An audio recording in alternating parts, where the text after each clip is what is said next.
Have you ever wondered how the glitz of royalty and the glamour of the entertainment industry can hide dark secrets connected by an invisible system? I didn't imagine it until I worked alongside Princess Diana. My name is Margaret Bennett, and for 5 years, I was your personal assistant. My job was to manage your schedule and maintain your privacy, but I ended up finding out more than I should have. Diana was different. She saw through appearances, understood power plays, and knew that she was surrounded by enemies, inside and outside the palace. A few days before her death, she made a strange request to me. If something happens to me, look for those who control everything. They're not just in royalty, they're everywhere. These words became a prophecy because since then, my life has never been the same. What I'm about to tell you may seem impossible. Believe me, I also doubted it at first, but Diana had mentioned names and places that didn't seem connected to her public life until I started putting the pieces together. One of those names was Sean Combs, better known as P. Diddy. Yes, the entertainment mogul. Diana believed he was part of something bigger, a global network of power known as the Circle. Diddy wasn't just a businessman. His mansion was more than a symbol of wealth. It was a place where rituals took place, similar to those Diana described witnessing at Balmoral Castle. She said that these rituals were not just ceremonial, but involved figures and pacts that transcended what we know as human. In this story, you will discover how royalty and entertainment intersect in disturbing ways, creating a web of control and secrets. You will be taken to the halls of power, to the silent nights of Balmoral Castle and the glittering halls of Diddy's mansion, places where whispers carry threats and ancient symbols speak of forbidden pacts. Diana knew she wasn't safe. She entrusted me with fragments of her truth, diaries and accounts that linked to unlikely figures in a dangerous game of global manipulation. If she had lived to bear it all, perhaps the world would be a different place today. Now, I need to tell you what I saw, what I heard, and what is engraved in my memory as a permanent mark. This is not a simple conspiracy story. It is a story about how the most powerful control destiny, and how those who dare to question them pay the ultimate price. When Diana began to speak openly about what she called inconvenient truths, I didn't understand the depth of her words. She mentioned things that sounded like conspiratorial ravings, but which, over time, proved to be fragments of a dark puzzle. Her mistrust became even more evident in the last months of her life, when she began keeping detailed diaries. These diaries, which he entrusted to me in secret, contained more than accounts of his routine. They were a chilling record of events that escaped public knowledge. One of the most disturbing accounts described a night at Balmoral Castle, the royal family's favorite retreat. Diana wrote about an event she witnessed in 1995 while attending a reception that was, in theory, supposed to be a formal charity evening. However, what started as a lavish dinner took a strange turn when some guests retreated to a restricted area of the castle. Diana, always curious and defiant, followed them in silence. She described a hall decorated with symbols she did not recognize, ancient inscriptions looking like runes or hieroglyphs carved into stones. The center of the room was dominated by an object that caught his attention, a scepter, adorned with shining stones that emanated an unusual glow under the light. According to Diana, the scepter appeared to be the focus of a ritual conducted by black-robed figures, some of whom she identified as known members of the aristocracy. The diaries detailed how she believed these rituals were linked to the Circle, an organization that, according to Diana, transcended the monarchy. She mentioned names that, at first glance, seemed unrelated: technology moguls, religious leaders, and surprisingly, entertainment figures. One of those names was Sean Combs, better known as P. Diddy. At first, I thought it was strange that someone like him could be involved, but Diana had her reasons. In her notes, she suggested that the Circle was a global network where power and control were negotiated not just for political influence, but for something more symbolic and ritualistic. Diddy's presence, she said, was proof that the Circle connected seemingly distant worlds: British royalty and the entertainment industry in the United States. Diana believed that Diddy had engaged in similar rituals at his Los Angeles mansion, where global elites gathered for pacts that she considered dangerous to humanity. The diaries also made reference to common symbols among the rituals. The scepter Diana saw at Balmoral seemed similar to an object described in rumors about meetings in Hollywood, an ancient piece of unknown origin said to represent authority over a supernatural force. Diana believed that these artifacts were used as a means of ritual power and that they were present at gatherings in both Europe and America. One detail that gave me goosebumps was when she wrote about the eyes of the people present at the rituals. They were not human. She wrote on a page marked with hurried strokes. Diana described how some participants seemed to change, their expressions becoming almost inhuman in the light of the ritual. She felt that it wasn't just symbolic, there was something real happening there, something that transcended rational explanations.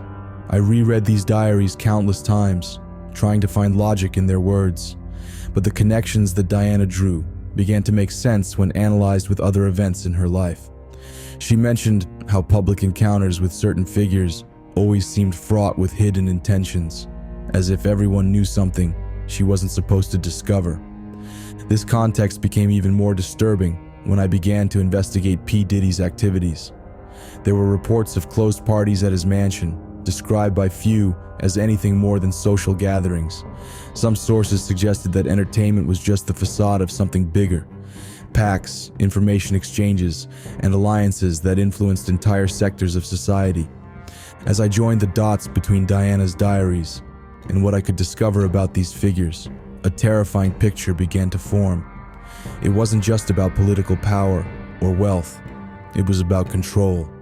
Control of the narrative, of the people, and perhaps even of the destiny of humanity. Diana knew she was messing with something dangerous, and now, as I revisit these pages, I know she was right. After weeks immersed in Diana's diaries, one detail caught my attention. Among the notes, she mentioned that certain circle meetings took place under the guise of luxurious parties, organized by strategic members of the elite. These gatherings were more than social events. They were platforms for rituals and decisions that shaped the global power structure. While I was trying to connect this information with reality, a news story on television caught my attention. P. Diddy was announcing a party at his mansion, promising an exclusive night for select guests. At that moment, something clicked. Diana had mentioned Diddy in her writings as a figure involved in circle meetings. If this party was one of those occasions, it might be my chance to confirm his suspicions. I decided to infiltrate, even though I knew the risks. I spent the next few days planning. I would use my experience as an assistant to pose as part of the support team. With a little luck and a good disguise, I could get in without arousing suspicion. On the night of the party, I dressed modestly and joined the flow of employees and suppliers who arrived early to prepare for the event. The mansion was everything I expected: opulent, monumental, and surrounded by an aura of exclusivity. Guests began to arrive little by little, getting out of luxurious cars and entering through a main hall lit by gigantic chandeliers. However, what caught my attention the most was a side entrance discreetly guarded by security guards. I noticed that some guests, wearing masks and carrying different invitations, were being led there. My instinct told me that this was the gateway to what Diana had described. Quick break. Don't forget to subscribe to the channel. Here, we uncover what many prefer to keep in the shadows, and there's more. I left a special gift for you in the pinned comments of this video, something that will further deepen your curiosity about the topic. Let's continue. I watched from a distance until I saw an opportunity. Taking advantage of a moment of distraction from the security guards, I followed the side corridor, trying to appear invisible. My heart was beating fast as I approached a room that seemed separate from the main party. When I entered, it was as if time stopped.